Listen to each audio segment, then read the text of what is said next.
The cinematic philosopher Ferris Bueller once said that life moves pretty fast, and if you don't stop and look around once in a while, you might miss it. The ever-growing collection of writings on this page are from my life. Moments spread out over a quarter of a century when I've stopped and looked around once in a while, and wrote it down. Not years later and filtered through rose or gray-colored glasses. It's what I saw in that moment. It's what I didn't miss. The beautiful game. As a soccer field, it wasn't much to look at. The entire park was barely big enough for one regulation pitch, but they had fashioned two fields on it, diagonal from each other for the express purpose to host this inaugural tournament. The painted lines were bright white and untrodden upon, and there was no telltale scar at the center circle caused by placing a ball there for countless kickoffs. No ruts in front of the nets to bear witness to seasons worth of goalies standing and stomping and diving. The soccer fields on it were new, but the park as a whole felt old and worn out, like a backdrop in a John Steinbeck novel being repurposed for a modern narrative. Or more crudely, there was new lipstick on an old pig. The ground was a dry and desolate patchwork quilt, its brown grass base interrupted by dozens of rock-hard craters of parched dirt scattered about. The kind that bend your hoe back and send a shockwave up your spine when you hit it. The two goal boxes were small, perhaps 10 feet across and 8 feet high, anchored crudely by sandbags on the back sides.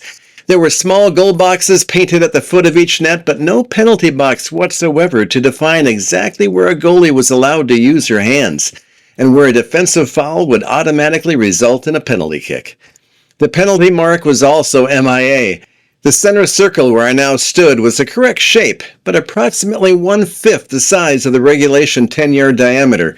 Clearly the painter had gone for shape and not substance, perhaps not realizing the circle's purpose as the enforced boundary to enable the offensive team to pass the ball with no immediate interference on a kickoff. As a soccer field, it wasn't much to look at. But with no disrespect intended, it fit the tournament it was hosting. There were 6 players scattered on each side of the center circle, 5 field players and a goalie. The field players on the side facing me wore blue t-shirts with white numbers hand-painted on the backs, while the players behind me had red shirts and black numbers, wearing shorts and sweats and socks of various colors, none of them matching.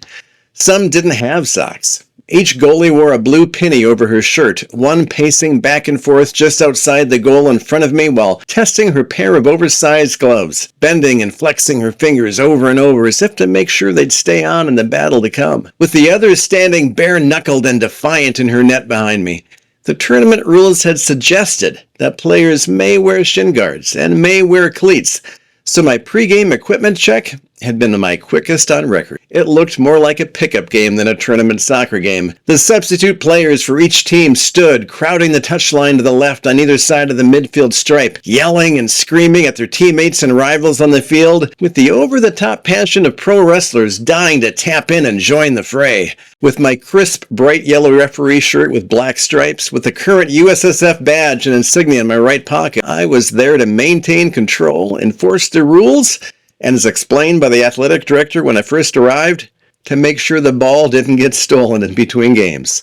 It was a low bar, and my expectations were equally low.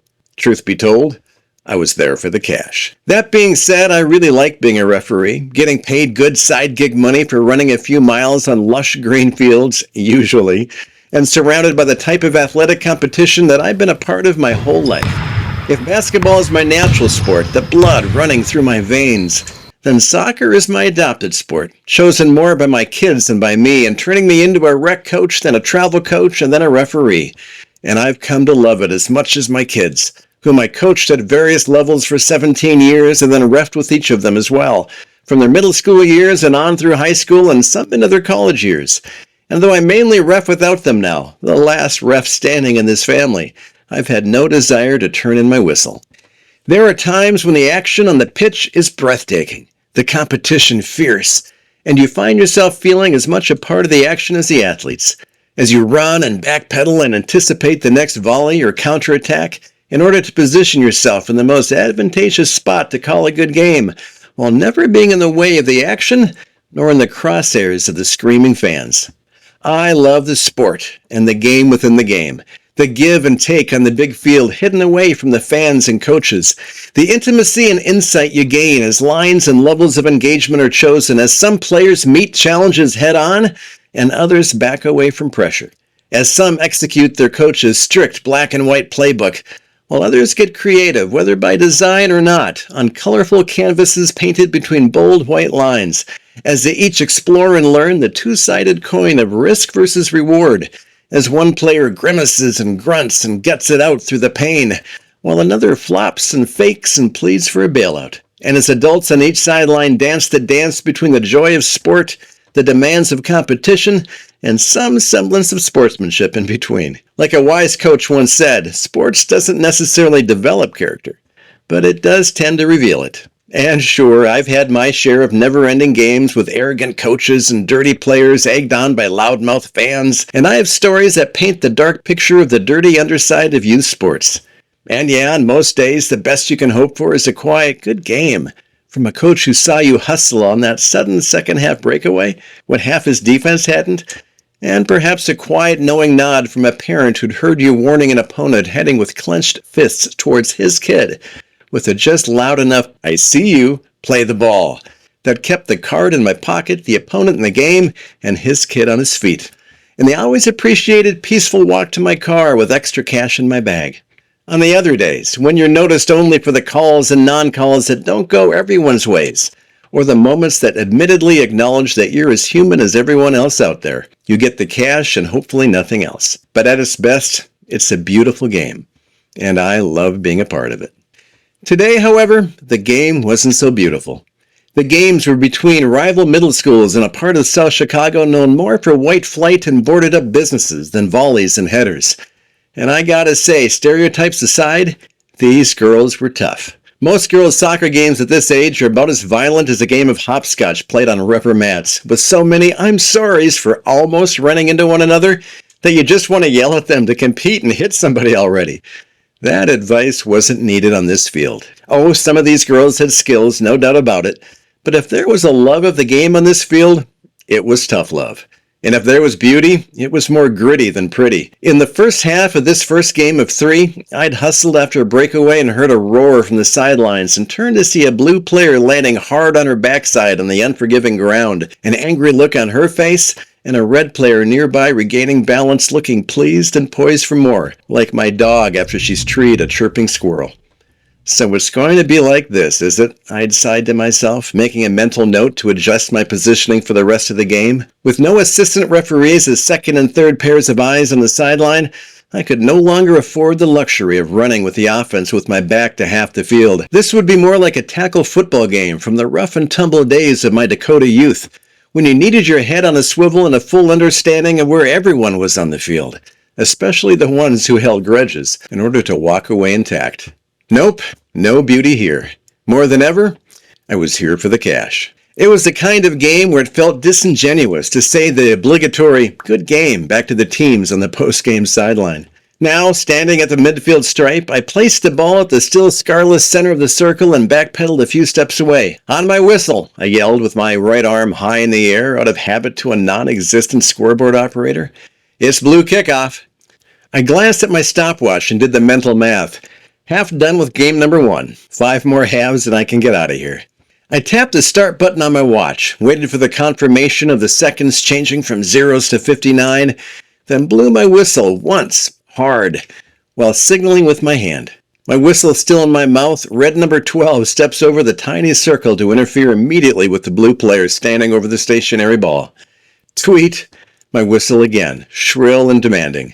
"Nope, the circle's wrong, but give the required distance and don't move in until blue moves the ball. Re-kick." I glanced over at red number 12 and said quietly, just to her as I repositioned the ball with my foot to the center spot. "Come on," I said, with both eyebrows arched in that dad voice and expression I use when I catch my kids doing something trivially stupid. "I know you know how to play this game." She looked up at me, startled, like the kid getting caught putting a cookie back into the proverbial cookie jar. "I've played a little," she replied in a voice as quiet as my own. A few backward steps and I'm right beside her, glancing at my watch for no reason whatsoever. "Yeah, I got that," I smile, then pause. It's a beautiful game when you play it right, don't you think? She's startled again, and I feel her look my way, undoubtedly wondering if that was actually a challenge from a referee or just a comment from a bored, out-of-touch adult. My whistle blows and it begins. I imagine that I'll soon forget what this cash was spent on. I'll remember red number 12. 30 seconds into the second half, the game turned. The ball found its way accidentally to red number 12, who took a few steps and touches forward. The ball at her left foot, looking like it belonged there. A blue defender angled straight toward her from the left, going either for the ball or a collision, or probably both. Damn the torpedoes, full speed ahead, my old coach would have said in identifying the clear theme of the game, at least until now. And then red number 12 stepped on the ball with her left foot, the one closest to the charging defender, pulling it back in one motion while shielding the ball with her body, which was now spinning 180 degrees while passing the ball to her other foot and spinning the rest of the way. A full 360-degree turn back to where she'd started with the ball, which was now at her right foot, looking like it belonged there as much as her left. Dribbling quickly away in a sprint from the defender left deep in her dust and hard on her butt. I fought back an unprofessional grin as I kept pace with the play, my head still in that swivel. A Maradona move, named after the Argentine great from the 80s. It's also my son Noah's signature move, but I was as prepared to see it in this game on this field as I was to see a unicorn trotting up with a lollipop in its mouth asking for a quarter. There were oohs and ahs on the field and off at the sweet move, but what really changed the game was the pass that followed the 2-on-1 break, with number 12 baiting the keeper out of position and dropping a simple pass away from the keeper to a teammate a few strides on the far side of where the penalty mark should have been, barely having to put her foot out to score the goal. Now, if red number 12 had taken one more touch herself and the shot, which she could have, and just made it about herself, the game might not have changed.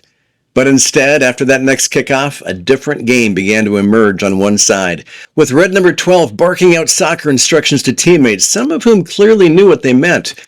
Turn to the midfielder who had no defender bearing down on her. Square to the striker who did have an unseen defender at her back, and who fed it back square away from that defender, and then overlap as she worked a simple soccer give and go that led to another 2-on-1, another unselfish assist, and another raucous celebration. And now, much to my amazement, players on the blue team read that room, and the players who knew this new game started playing it, and the players who didn't started listening to their teammates who did.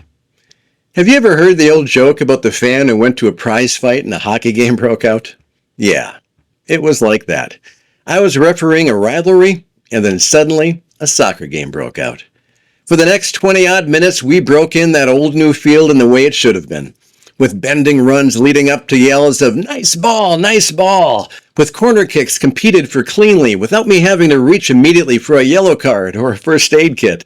Now, it wasn't a perfect game. There were still players on both sides who couldn't have told me the difference between an offside trap and an indirect free kick. But it was soccer, it was sport, and it was beautiful. And way too soon, as my watch ticked down to single digits, I found myself not wanting to notice that 00 and just keep going. Damn the torpedoes indeed. But rules are rules, and when it was supposed to, my whistle sounded 3 times, and I angled to the sideline to supervise a handshake line that I was sure no longer needed to be supervised. And as the 2 lines of players finished slapping hands, I noticed red number 12 heading back to her bench area. And I reached out my fist, and she returned the bump. And with no forethought whatsoever, I abandoned my obligatory response, catching her eye and offering, "Beautiful game," instead. And she had smiled in return like she knew what I meant. A moment later, I found myself back at my bag with my water bottle in hand, standing there alone, longer than usual, a solitary referee on the sideline just off that still overly bright midfield stripe, but now scarred with scrapes and scuffs, just staring down at my shoes and thinking small thoughts about this side gig and the surprises it sometimes offers. No longer just a mercenary, no longer here just for the cash. And then I looked up and back toward the properly baptized soccer pitch, muttered under my breath about my length-challenged memory, and made a beeline for the ball before it got away. And the games go on.